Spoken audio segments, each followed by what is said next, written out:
CM ಅವರಿಗೆ ಅಭಿನಂದನೆ ತಿಳಿಸಿದ್ದೀರಿ. ಅಭಿನಂದನೆ ತಿಳಿಸ್ತೀನಿ. ಭಾಳ ಖುಷಿಯಾಗಿದ್ದೀವಿ. ಒಳ್ಳೆ ಯಂಗ್ಸ್ಟರ್ ಸಿಎಂ ಆಗಿದ್ದಾರೆ. ರಾಜ್ಯಕ್ಕೆ ಒಳ್ಳೆ ಇದು ಅಡ್ಮಿಷನ್ ಕೊಡ್ತಾರೆ. ನಮ್ಗೆಲ್ಲ ಭಾಳ ಸಂತೋಷ ಆಯಿತು. ನಾವು ತಗೋಬೇಕು ಅಂತ ಹೇಳಿದೀವಪ್ಪ. ನಾವೆಲ್ಲ ಒಳ್ಳೆ ಗೈಡ್ ಮಾಡ್ತೀವಿ. ಎಲ್ಲ ಒಳ್ಳೆ ಎಕ್ಸ್ಪೀರಿಯನ್ಸ್ ಇದೆ ನಮಗೂ. ನಾವು 30-40 ವರ್ಷ ರಾಜಕೀಯ ಹೊಡಿದ್ವಿ. ನಾವೆಲ್ಲ ಒಳ್ಳೆ ಸ್ನೇಹಿತರೇನೆ. ತೊಗೊಂಡ್ರೆ ನಾವು ಮಾಡ್ತೀವಿ, ತೊಗೊಂಡದೇ ಇದ್ರೂ ಕೂಡ ನಾವು ಕಾಂಗ್ರೆಸ್ ಪಕ್ಷದಲ್ಲಿ ನಿಷ್ಠಾವಂತಾಗಿ ಕೆಲಸ ಮಾಡ್ಕೊಂಡಿರ್ತೀವಿ. ಏನಿಲ್ಲ ಏನು ಸ್ವಾಮಿ, ಅವ್ರು ವಿಶ್ ಮಾಡಿ ದೇವ್ರು ಒಳ್ಳೇದು ಮಾಡಲಿ ಅಂತ ಹೇಳಿ ಬಂದಿದ್ವಿ. Okay, thank you. ಸಿಎಂ ಅವರಿಗೆ ಅಭಿನಂದನೆ ತಿಳಿಸಿದ್ದೀರಿ. ಅಭಿನಂದನೆ ತಿಳಿಸ್ತೀನಿ. ಭಾಳ ಖುಷಿಯಾಗಿದ್ದೀವಿ. ಒಳ್ಳೆ ಯಂಗ್ಸ್ಟರ್ ಸಿಎಂ ಆಗಿದ್ದಾರೆ. ರಾಜ್ಯಕ್ಕೆ ಒಳ್ಳೆ ಇದು ಅಡ್ಮಿಷನ್ ಕೊಡ್ತಾರೆ. ನಮ್ಗೆಲ್ಲ ಭಾಳ ಸಂತೋಷ ಆಯಿತು. ನಾವು ತಗೋಬೇಕು ಅಂತ ಹೇಳಿದೀವಪ್ಪ. ನಾವೆಲ್ಲ ಒಳ್ಳೆ ಗೈಡ್ ಮಾಡ್ತೀವಿ. ಎಲ್ಲ ಒಳ್ಳೆ ಎಕ್ಸ್ಪೀರಿಯನ್ಸ್ ಇದೆ ನಮಗೂ.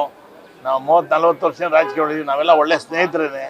ತೊಗೊಂಡ್ರೆ ನಾವು ಮಾಡ್ತೀವಿ, ತೊಗೊಂಡದೇ ಇದ್ರೂ ಕೂಡ ನಾವು ಕಾಂಗ್ರೆಸ್ ಪಕ್ಷದಲ್ಲಿ ನಿಷ್ಠಾವಂತಾಗಿ ಕೆಲಸ ಮಾಡ್ಕೊಂಡಿರ್ತೀವಿ. ಏನಿಲ್ಲ ಏನು ಸ್ವಾಮಿ, ಅವ್ರು ವಿಶ್ ಮಾಡಿ ದೇವ್ರು ಒಳ್ಳೇದು ಮಾಡಲಿ ಅಂತ ಹೇಳಿ ಬಂದಿದ್ವಿ. Okay, thank you. News first ನಿರ್ಭೀತಿಯಿಂದ ನಿಮ್ಮ ಪರವಾಗಿ.